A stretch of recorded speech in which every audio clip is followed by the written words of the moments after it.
بسم اللہ الرحمن الرحیم محمد صلی علی رسول کریم اما بعد فاعوذ باللہ من الشیطان الرجیم بسم اللہ الرحمن الرحیم واعبدوا اللہ ولا تشرکوا به شیئا وبالوالدین احسانا وذی القربى وبذی القربى والیتامى والمساکین والجار ذی القربى والجار ذی الجنب والصاحب بالجنب وابن السبیل ومما ملکت ایمانکم ان اللہ لا یحب من کان مختالا فخورا۔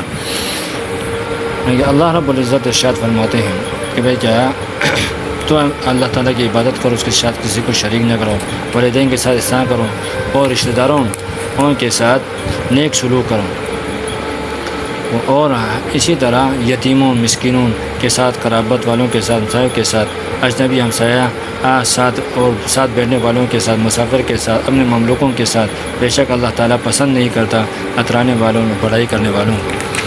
یعنی صلہ رحمی کا مطلب یہ ہے کہ اپنے رشتہ داروں کے ساتھ حسن سلوک کرنا۔ یہ حسن سلوک کبھی مالی تعاون کی صورت میں ہوتا ہے، کبھی خدمت اور کبھی زیارت ملاقات کی صورت میں۔ فی الجملہ صلہ رحمی واجب اور قطع رحمی حرام ہے۔ صلہ رحمی کمال ایمان کی علامت ہے، اس کی وجہ سے رزق میں وسعت، امور میں برکت ہوتی ہے۔ صلہ رحمی خاندان کے افراد کے درمیان تعلقات کی مضبوطی کا ذریعہ بنتی ہے اور اس کا دائرہ وسیع ہو کر سارے معاشرے کو اپنی لپیٹ میں لے لیتا ہے۔ صلہ رحمی کرنے والے سے اللہ بھی راضی ہوتا ہے اور انسان بھی اس سے محبت کرتے ہیں۔ قرآن کریم کے مختلف آیات میں صلہ رحمی کا حکم دیا گیا ہے، ارشاد ربانی ہے، وَإِذْ أَخَذْنَا مِيثَاقَ بَنِي إِسْرَائِيلَ لَا تَعْبُدُونَ إِلَّا اللَّهَ وَبِالْوَالِدَيْنِ إِحْسَانًا وَبِذِي الْقُرْبَى وَالْيَتَامَى وَالْمَسَاكِينِ۔ اور جب ہم نے وعدہ لیا بنی اسرائیل سے، کیا عبادت صرف اللہ کی کرنا ہے اور نیک سلوک کرنا ہے ماں باپ سے اور کنبہ والوں سے اور یتیموں اور محتاجوں سے۔ علماء اکرام نے کتاب و سنت کے دلائل کی روشنی میں صلہ رحمی کو واجب قرار دیا ہے۔ صلہ رحمی کی مختلف صورتیں ہیں، دل سے محبت کرنا، زبان سے سلام اور نرم گفتگو کرنا، مالی تعاون کرنا، رشتہ داروں کی ملاقات کے لیے جانا، ان کی ضروریات پر نظر رکھنا، مصیبت، بیماری اور حادثے کی صورت میں ان کے کام آنا، اگر دور ہونے کی وجہ سے جانا ممکن نہ ہو تو خط و کتابت، ٹیلیفون کے ذریعے حال معلوم کرنا، احوال دریافت کرنا، تعلق قائم کرنا، مرنے کے بعد دعاؤں میں یاد رکھنا، ایصال و ثواب کا اہتمام کرنا بھی صلہ رحمی میں شامل ہے۔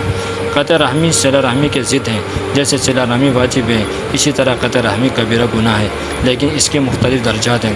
ترک سلام و کلام بھی قطع رحمی ہے، قدرت کے باوجود تعاون نہ کرنا بھی قطع رحمی ہے۔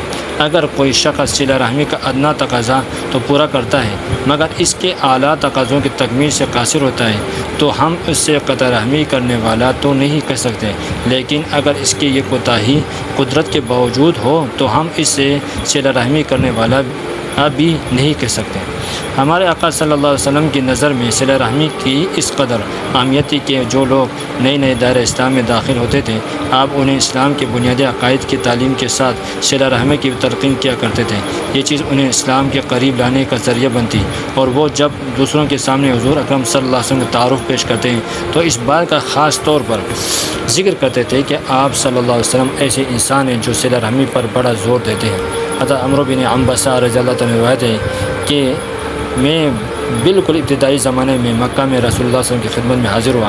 اس وقت آپ چپ چاپا کر دعوت دیا کرتے تھے۔ میں نے سوال کیا کہ آپ کون ہیں؟ آپ نے صلی اللہ علیہ وسلم نے فرمایا میں نبی ہوں۔ میں نے پوچھا ہے نبی کون ہوتا ہے؟ آپ صلی اللہ علیہ وسلم نے فرمایا کہ نبی اللہ کا رسول ہوتا ہے۔ میں نے سوال کیا کہ اللہ نے آپ کو کیا احکامات دے کر بھیجا ہے؟ آپ صلی اللہ علیہ وسلم نے فرمایا یہ کہ اللہ کی عبادت کی جائے اور بت توڑ دیے جائیں اور صلہ رحمی کی جائے۔ یہ عمرو بن عنبسہ رضی اللہ تعالیٰ عنہ وہ صحابی ہیں جس کے قبر مبارک سکھر پاکستان میں ہے۔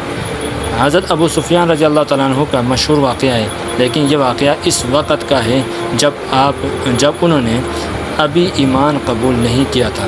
وہ تجارت کے سلسلے میں شام گئے ہوئے تھے۔ ہرقل نے انہیں اپنے دربار میں بلا بھیجا۔ اس کے دربار میں روم کے سربراہ اور وزیر وزراء تھے، وہ شخصیات موجود تھے، کفار قریش بھی حاضر تھے۔ ہرقل نے ابو سفیان سے سوال کیا کہ یہ جو مکہ میں نبی ظاہر ہوا ہے یہ تمہیں کن باتوں کا حکم دیتا ہے؟ ابو سفیان نے جواب دیا کہ وہ ہمیں کہتا ہے کہ صرف ایک اللہ کی عبادت کرو، اس کے ساتھ کسی کو شریک نہ ٹھہراؤ، اپنے آباء و اجداد کی باتیں چھوڑ دو، اور وہ ہمیں نماز پڑھنے، سچ بولنے، عفت اختیار کرنے، صلہ رحمی کرنے کی تلقین کرتا ہے۔ نبی کریم صلی اللہ علیہ وسلم نے صلہ رحمی کو جنت میں داخل ہونے کا سبب اور رزق اور امور میں برکت کا ذریعہ بتایا ہے۔ حضرت ابو ایوب انصاری رضی اللہ تعالیٰ عنہ سے روایت ہے کہ ایک شخص نے آپ صلی اللہ علیہ وسلم سے عرض کیا، اے اللہ کے رسول صلی اللہ علیہ وسلم، اللہ تعالیٰ کی عبادت کرو اور اس کے ساتھ کسی کو شریک نہ کرو، کسی کو شریک نہ کرو، نماز اچھی طرح ادا کرو، زکوٰۃ ادا کیا کرو، اور رشتہ داروں کے ساتھ صلہ رحمی کرو۔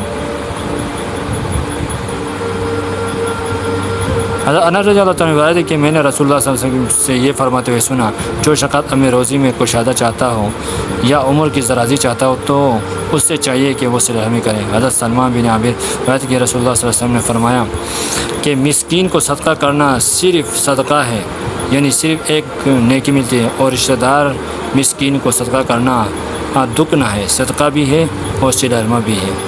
ضرورت ہے کہ ان احادیث کی روشنی میں وہ لوگ اپنے طرز عمل کا جائزہ لیں جن کی فیاضی کی داستانیں زبان زد عام ہوتی ہیں۔